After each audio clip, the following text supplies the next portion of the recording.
verse, ver- chapter 4 to 5 says the most manage his own household while keeping his children Amen.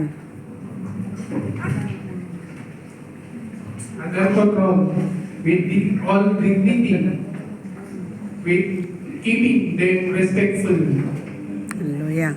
and well behaved. Bilang ama at pinuno ng pamilya, dapat nating pamahalaan ng maayos ang ating sariling pamilya Amen. at may magalang ang pagmasunuri mga anak. Hallelujah. Pinapakita nito ang ating kakayahang pamunuan ang ating tahanan. Apollo's authority characters several roles. One of the key roles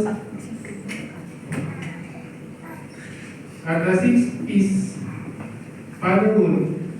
The 6 P's fatherhood. Ang pagiging isang ama, maraming aspekto tungkulin ng nangangailangan. Kakaibang timpla ng mga katangian ng responsibilidad ng ating pangunahing pagiging ama. Amen. Isa ng paguna, praise pare, spiritual na pinuno at gabay, nagtuturo sa mga bata tungkol sa pagmamahal ng prinsipyo ng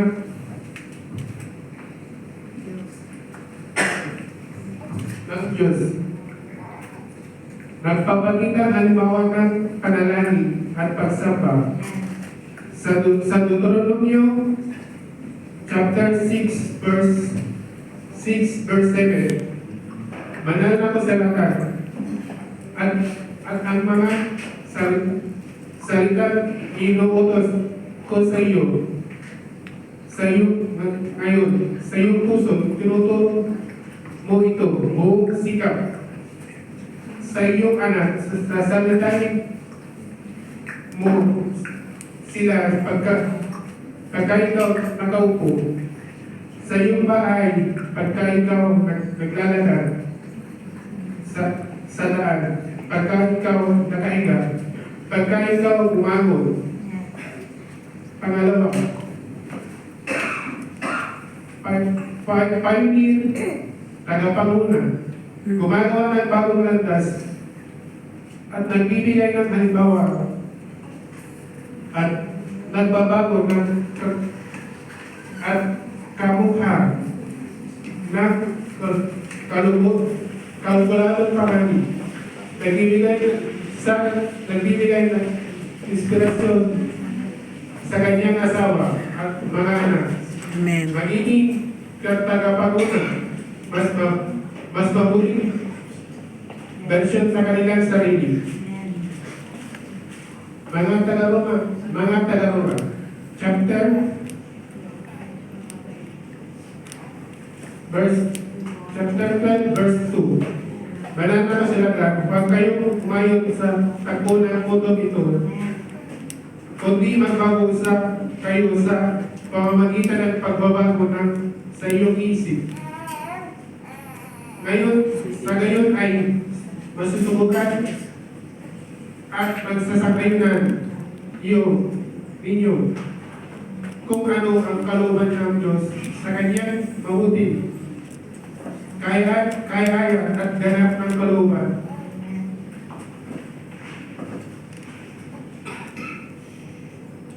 Pangatlo, aling pila, nagbibigay ng karapatan at lakas para sa pamilya. Nagpapakita ng halimbawa ng integridad, karakter. At sama-sama ang pamilya sa kabila ng mga hamon. Amen. Sa Kawikaan, chapter 7, Kawikahan, chapter 20, verse 7. Banal na kasulatan at ang patuwid ng tao lumalakad sa kanyang integridad, sa kanyang mga anak, pinagpala pagkatapos niya, pag-apat,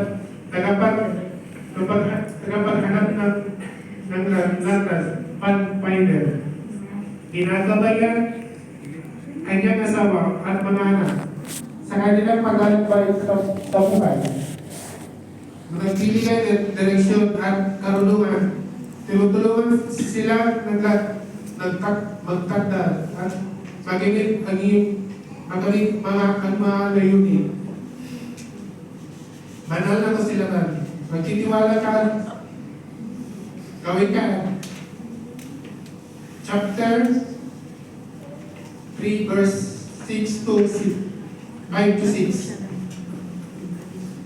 Banal na kasulatan, magtiwala ka sa Panginoon ng buong puso mo. Huwag kang magaling sa iyong sariling kaunawaan sa lahat ng iyong mga lakad. Kalalayan mo siya at ang matuwid. Matuwid niya ang iyong mga landas. Panglima, protector, tagapagtanggol.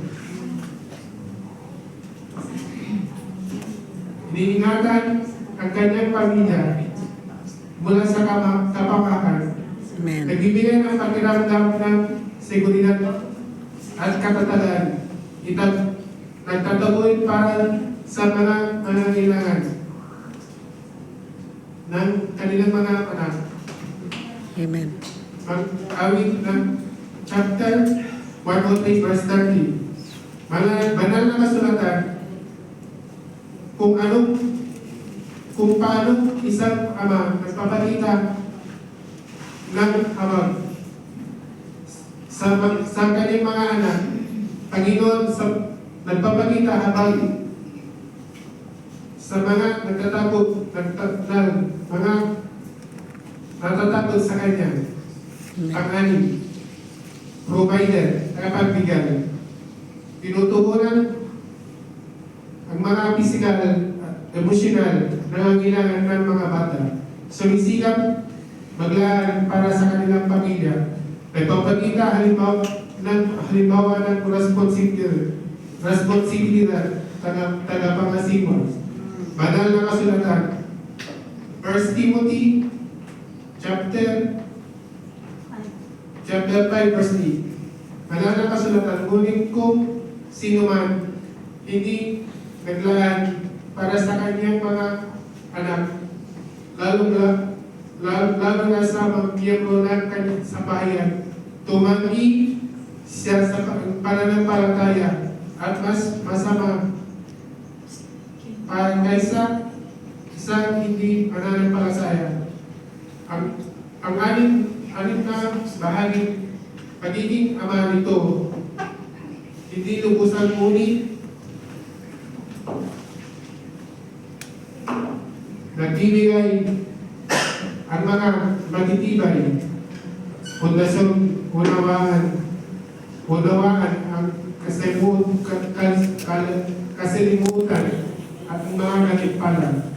Isang pagiging ama. Sa pamamagitan ng pagyakap, tungkulin ang kabuuan ng ama, ang ama ng matibay na ugnayan sa kanilang mga anak. Matutulungan silang lumaki bilang mga taong may kakayahan. Iwala sa sarili, habagin. Naway kalungkot ang palakasin ang Diyos ang Diyos mga kalalakihan ng ating buhay. Amen. Upang maging tunay na mga uwaran. God us all. Hallelujah. Amen. Thank you, Jesus, Lord.